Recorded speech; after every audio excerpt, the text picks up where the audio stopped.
47 میں جب یہاں پہ پاکستان کے مختلف علاقوں میں، پنجاب میں، فرنٹیئر میں مہاراجہ کشمیر اور مہاراجہ پونچھ کی یہاں پہ کافی ان کی جائیدادیں تھیں. اس میں وہ شہری جائیدادیں بھی تھیں اور یہ زرعی وہ اراضی بھی تھی. تو 47 میں جب آزاد حکومت ریاست جموں کشمیر کا اس کا قیام عمل میں آیا تو 47 سے لے کے 1955 تک ان تمام جائیدادوں کا انتظام جو ہے وہ آزاد کشمیر حکومت کے پاس رہا. انہوں نے ایک ایڈمنسٹریٹر، انہوں نے ایک یہ منیجر قائم کیا جو ان جائیدادوں کی لک آفٹر کرتا تھا. اس کے بعد یہاں پہ جب 58 میں مارشل لا لگا جنرل ایوب کا، تو جنرل ایوب خان نے 1961 میں ایک آرڈیننس پاس کیا، جموں کشمیر یہ پراپرٹی ایڈمنسٹریشن آرڈیننس. اس کے تحت انہوں نے جو آزاد کشمیر حکومت کو بتائے بغیر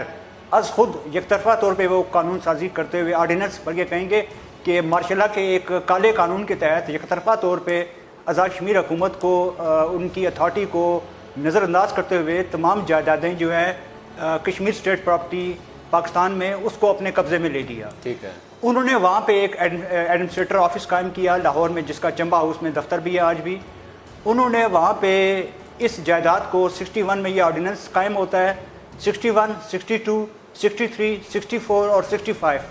ان 5 سالوں میں انہوں نے جائیداد کا کافی حصہ انہوں نے فروخت کر دیا. اچھا، اس سے پتہ چلتا ہے کہ جو 1961 میں آرڈیننس بنایا گیا کشمیر اسٹیٹ پراپرٹی کا، اس آرڈیننس بنانے کا مقصد ہی یہی تھا کہ آپ نے پولیٹیکل بیسس پہ لوگوں کو نوازنا تھا اور یہ جائیداد جو ہے اس کی یہ بندر بانٹ کرنی تھی.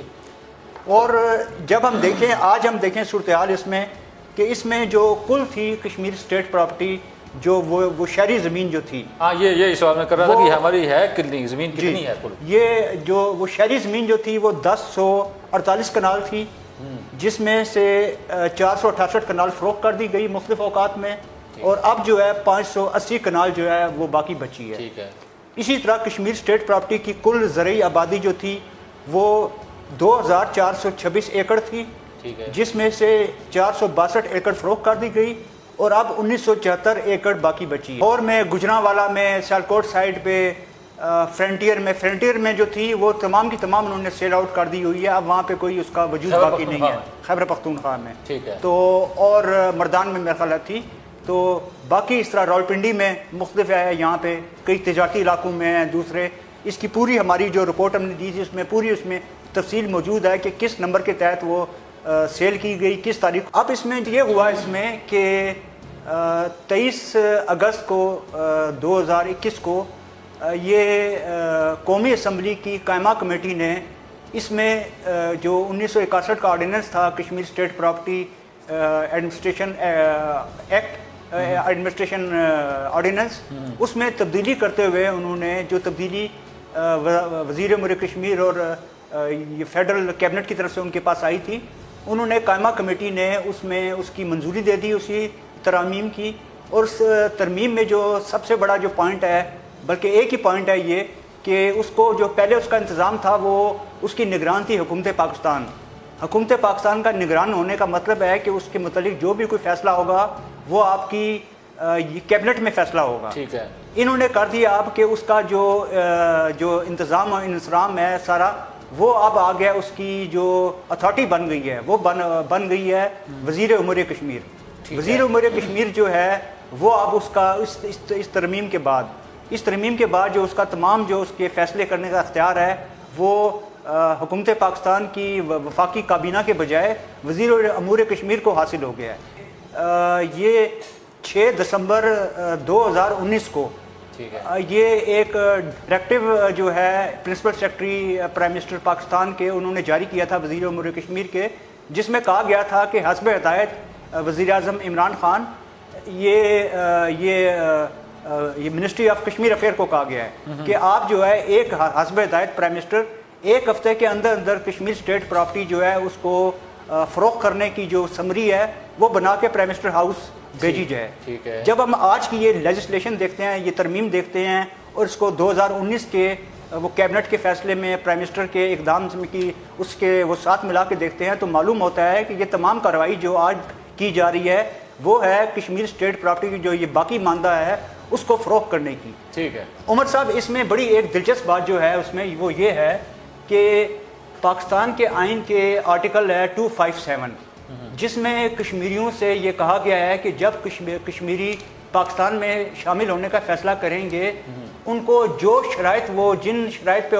وہ پاکستان کے ساتھ شامل ہونا چاہیں گے وہ شرائط حکومت پاکستان کو وہ قبول ہوں گی. ٹھیک ہے. یعنی پاکستان یہ آئینی طور پہ انہوں نے وعدہ کیا ہوا ہے اور آئینی طور پہ پاکستان حکومت اس کی پابند ہے کہ وہ کشمیریوں کی رائے کو ہر معاملے میں تکلیف پہنچائے. ٹھیک ہے. اب جو انہوں نے کشمیریوں سے وعدہ کیا ہے جو اس آرٹیکل کی روح ہے اس کے تحت تو آپ کو جو کشمیر جب فیصلہ کریں گے مقبوضہ کشمیر کے جو کشمیری آپ کے دائرہ اختیار میں آتے ہیں مثلاً آزاد کشمیر اور ماجرین مقیم پاکستان, ان کی جو رائے ہے آپ ان کو اگنور نہیں کر سکتے. آپ ان کی رائے کیونکہ یہ آپ آئینی طور پہ پابند ہیں آرٹیکل 257 کے تحت. جب یہ کشمیر اسٹیٹ پراپرٹی کا معاملہ کرتے ہیں, جب یہ آزاد کشمیر حکومت کے اوپر اپنی اتھارٹی یک طرفہ طور پہ آپ نافذ کرتے ہیں تو اس سے جو آئین کے آرٹیکل کی 257 ہے اس کی اور کشمیریوں کا جو پاکستان پہ اعتماد ہے اس کو آپ بہت بری جو یہ بادی و نظر میں نظر آتا ہے جس طرح کا آج کل ہمارے ارکان اسمبلی کی ان کی انفارمیشن کشمیر سے متعلق خاص طور پہ انفارمیشن کا عالم ہے, اس سے تو یہی پتہ چلتا ہے کہ ان کو اس کا جو اس کے مضمرات ہیں اس کا اور اس کے عوامل جو ہیں اس بارے میں بالکل بھی ان کو معلومات نہیں. انہوں نے جسٹ سوچا کہ یہ کوئی یہ معمول کی کوئی ہے اپنی اس کا انتظام بہتر بنانے کے لیے کوئی یہ ترمیم کی جا رہی ہے. ان کو جب یہ چیز ان کے سامنے آئے گی تو وہ بھی پچھتائیں گے کہ ہم نے یہ کیا کر دیا. خاص طور پہ مسلم لیگ نون کی چیئرمین رانا صاحب, انہوں نے جو وہ چیئرمین ہے اس قائمہ کمیٹی کے, تو یہ بڑی حیرت انگیز بات ہے کہ لیکن وہ سمجھتے ہیں کہ آئینی ترامیم ہو وہ تو امپورٹنٹ ہوتی ہیں. اس طرح کے یہ کیا کہتے ہیں ایکٹ میں تبدیلی, تو انہوں نے میرا خیال ہے انہوں نے جو پاکستان میں جو حکومت تھی اس کے وزیر امور کشمیر کے مطابق یہ جو جائیدادیں تھیں انہوں نے جو ان کا اسٹیمیٹ تھا کہ 22 ارب روپے کی ہیں. لیکن میرا خیال ہے کہ یہ 22 ارب بہت انہوں نے کم بتایا, بہت زیادہ ہیں یہ. ٹھیک ہے. اور انہوں نے جو سابقہ وزیر امور کشمیر تھے بقول ان کے برجس طاہر صاحب, انہوں نے کہا تھا کہ اس کی جو آمدن ہے جو کرائے وغیرہ جو دیے ہیں ان کے اس کی جو مد میں آتے ہیں وہ 6 کروڑ روپے ہے. تو ماہانہ سالانہ ہے یہ میں اب نیوز میں, تو 6 کروڑ روپے اس کی آمدن ہے, میں خیال سالانہ ہی ہوگی, 6 کروڑ روپے سالانہ ہے. تو بقول ان کے وزیر امور کشمیر کے سابقہ کہ یہ ہم پاکستان میں اور دوسرے جو ہم یہ کشمیری جو طلباء کو ہم دیتے ہیں یہ وظائف دیتے ہیں اسکالرشپ دیتے ہیں یہ اس پہ خرچ ہوتی ہے. اس میں ایک عمر بھائی ایک دلچسپ بات یہ بھی ہے اس میں کہ یہ کشمیر اسٹیٹ پراپرٹی جو یہ سیل کرتے ہیں اور جو یہ کرائے کی مد میں آتی ہے یہ پاکستان کے قومی خزانے میں رقم نہیں جاتی. یہ وزارت امور کشمیر کا وزیر امور کشمیر کے تحت ایک اکاؤنٹ ہے, تمام پیسہ اس میں جاتا ہے. اب یہ کہاں خرچ ہوتا ہے, کن لوگوں کو سیل کی گئی, کس قیمت پہ سیل کی گئی, نہ یہ وزارت امور کشمیر بتاتی ہے اور نہ آزاد کشمیر حکومت کو اتنا بے خبر رکھا گیا ہے کہ آزاد کشمیر حکومت کو اس بارے میں بھی کوئی ان کے پاس معلومات نہیں ہے کہ یہ اراضی کتنی ہے, کتنی سیل کی گئی ہے اور کتنی باقی بچی. اس میں جب جس طرح جنرل ایوب نے یہ پہلے آزاد کشمیر گورنمنٹ اس کا انتظام چلا رہی تھی اور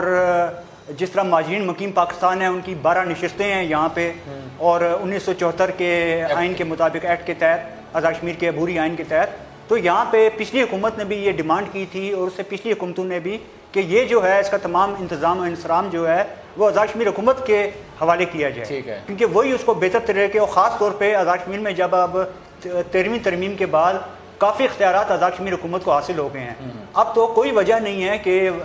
کشمیر اسٹیٹ پراپرٹی کا جو انتظام و انصرام ہے وہ آزاد کشمیر حکومت کے حوالے وہ نہ کیا جائے. یہ دراصل دیکھیں یہ کوئی پاکستان تو ایک بہت بڑا موضوع ہے, یہاں پہ لینڈ مافیا سب سے پاورفل یہاں پہ طبقہ ہے, لینڈ مافیا یہاں پہ ہے, لیکن یہ لینڈ مافیا اور کرپشن سے ہٹ کے یہ کشمیریوں کے پاکستان پہ اعتماد کا مسئلہ ہے. ٹھیک ہے. اور اس لیے اس معاملے کو بڑی یہ حساسیت رکھتا ہے, اس کو آپ روٹین میں نہ لیں, اس کو آپ کشمیر اسٹیٹ پراپرٹی کا جو انتظام ہے یہ آپ آزاد کشمیر حکومت کو آپ فراہم کریں. اس سے پار کے کشمیریوں میں اور ادھر کے کشمیریوں میں پاکستان کے اعتماد میں بہت اضافہ ہوگا.